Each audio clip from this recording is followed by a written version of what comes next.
Yeah, I've talked about this plenty of times, and I'm sure people are sick of me saying it. I feel the exact same way that you do about the immutable atomic images. We're just gonna call them atomic because it's a better term.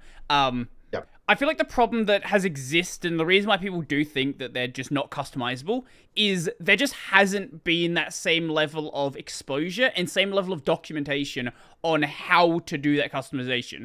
Because if you want to go and if you want to go and install a package on Fedora, it is very well documented how to do that, how to remove packages, how to add new repos, all of that sort of stuff. But this whole idea of using an image on the desktop, using this atomic system, that's a fair, it's been around for a bit, but as a mainstream thing that people do, really only the past couple of years, and really only recently because of things like Flatpak and Distrobox that make it a lot easier to install applications that aren't there as part of the image, is becoming more and more popular. And thanks to projects like uBlue, actually customizing the image it's still obviously different, and it's still obviously a challenge to a lot of people, but the documentation is being put together, and there is being progress made towards people understanding that you actually can mess with these systems. It's just not the way that you've traditionally done it. Yeah.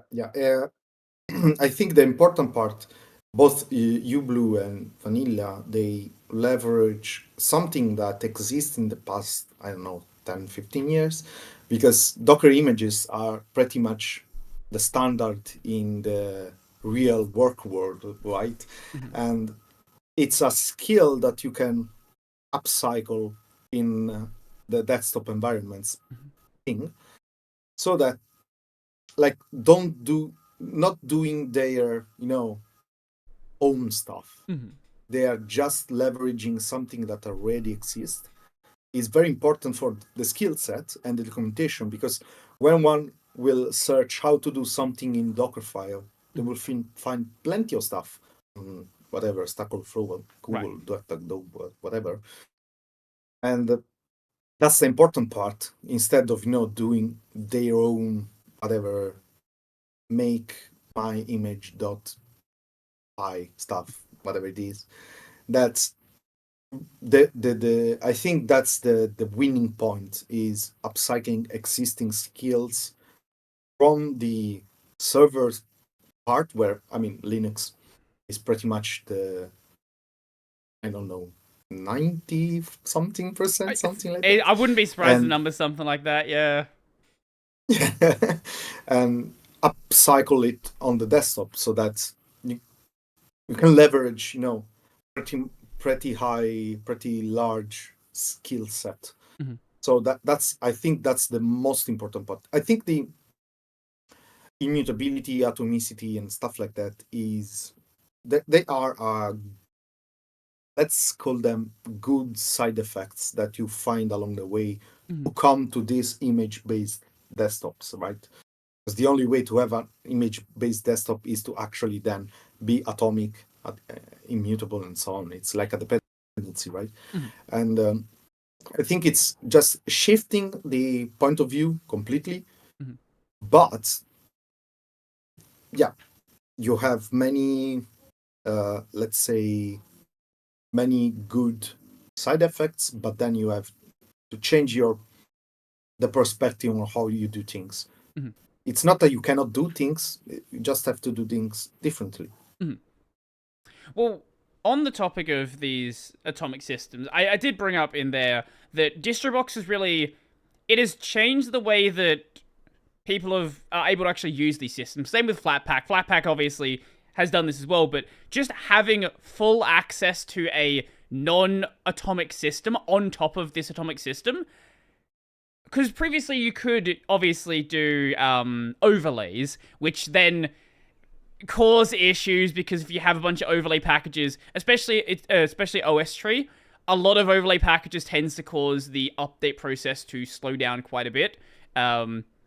But just not doing that, and instead having all of this done in the user directory, which is perfectly writable and is not going to cause that to be an issue whatsoever, I think that has made it a bit more accessible, because obviously you can customize it, yeah, but a lot of people are not going to take that step. And then on something like, I've got a Steam Deck back there, you know, it making that your own image, there's like no documentation for that. You need to make something entirely custom. So it really does just make working with these systems quite a bit easier, and at least gets your foot in the door, where then if you feel more comfortable, then you can actually go that extra step and make your own custom image that is truly your system image. Yeah, I think the idea of pet containers, so it's a container that you don't actually just create and destroy on the spot for your application or whatever, which is how usually Podman and Docker works, right? Containers is a container that you care of, so because you install manually stuff in it. The concept was actually already in Fedora using Toolbox, Yes. which is their pet container tool. And when Distrobox was created, it was like a couple of years ago, I think. I think 2021. So yeah, probably something more. It was still like a Fedora only thing. So that's why probably Distrobox was very useful to other immutable distributions, so that they had their tool too. And I remember like 2-3 years ago that they were speaking about like replacing the whole terminal with Toolbox at the time. So it's not a new concept, right? It's something that obviously was needed. I think that we are in a transitional phase now.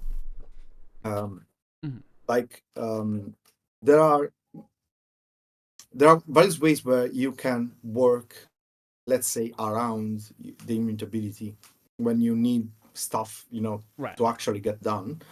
And there are obviously Flatpaks or graphical applications. There I say snaps. But yeah. And There's app images as well. there are these. Sorry? There's app images as well. App images when they work. And there are then the containers part. But then containers can be used in multiple ways. There are dev containers, and there are like pet containers. So like Distrobox, Toolbox. And I think what for developers is really important is to start adopting more dev containers, which is an extension that, like a protocol, let's call it, that Microsoft created, where you can use them with pretty much any IDE or editor, like VS Code, JetBrains, that stuff, where when you clone a project, all the bits and stuff actually run inside a SAID container. So you don't have to actually install, I don't know, JVM or Golang or Rust stuff inside your host, but inside the container. Right. And it's not a pet container, so you can destroy it and recreate it. It's all specified in that file. So that should be probably what people will need to learn to, go to, because when we speak about the development experience, Linux is actually the odd one where you actually install stuff on your system, because like the two most popular OSs for cloud native stuff are Linux and macOS. Someone uses Windows too, but I mean it's still WSL, so we are pretty much on the same boat. And then it's very rare that just open the terminal and start installing stuff. They either use something in their home like Brew, or they just use dev containers. There are many tools, like the one at my company we do. It's called DevPod. That helps using them in a very fruable and easy way, right? You just have like this application when you create your project, you slap the the URL of the GitHub page and start. I don't know. You choose VS Code. You just start it and starts with already the container provisioned with whatever it needs to develop. You don't need to even think about dependencies and stuff like that. On the other side, there are people like me that develop in Vim, where you actually need a full terminal, and that's where pet containers are good. You create your own development container where you do stuff, and probably the best thing there is to start adopting assemble files so that you can easily recreate and refresh your container. It happened many times that I just mess around and break stuff, so I just need to rebuild it, and finding back all the stuff that I installed is a pain. So having some way to recreate as it was is really useful. And I envision a point where we will come to a stage where actually installing stuff on the base system isn't even needed anymore, like at all. We will either have custom images or we will have containers. That's it.